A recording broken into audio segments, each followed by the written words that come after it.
Hi అండి. ఈరోజు మా ఇంట్లో లంచ్ మామిడికాయ పప్పు, చిక్కుడుకాయ తాలింపు, వేడివేడి అన్నం. ఎలా చూద్దాం ఫ్రెండ్స్. పచ్చిమిరపకాయలు, టమాటాలు కోసుకొని మామిడికాయ ఒలిచి కోసుకోవాలా. ఇది చూస్తే ఎర్రగా ఉంది ఫ్రెండ్స్. తిని చూశాను. చాలా పుల్లగా తీయగా ఉంది ఫ్రెండ్స్. సూపర్ టేస్టీగా ఉంది.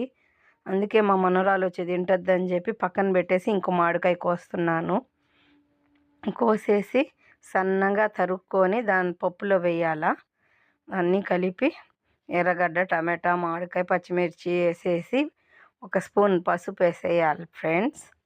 వేసేసి కుక్కర్లో ఒక 5 to 6 విజిల్స్ వచ్చేస్తే దింపేసి ఈ పక్క పొయ్యి మీద అన్నం పెట్టాను, ఆ పక్క పొయ్యి మీద కుక్కర్ పెట్టేసాను. పప్పు ఉడికిపోయిన తర్వాత అది చూడండి ఎంత మెత్తగా అయిపోయిందో. పెసరపప్పు కాబట్టి తొందరగా అయిపోద్ది ఫ్రెండ్స్. ఎనిపేసి నీళ్లు కలుపుకొని పొయ్యి మీద పెట్టాలా. పక్కన పొయ్యి మీద బాండలు పెట్టి పోపు పెట్టుకోవాలి ఫ్రెండ్స్. బాగా ఎర్రగా కాగిన తర్వాత పప్పులో వేసేసి మూత పెట్టేయాల. అంతే, రెడీ. చూసిన లైక్ కొట్టి సబ్స్క్రైబ్ చేసి కామెంట్స్ పెట్టండి. Okay, bye.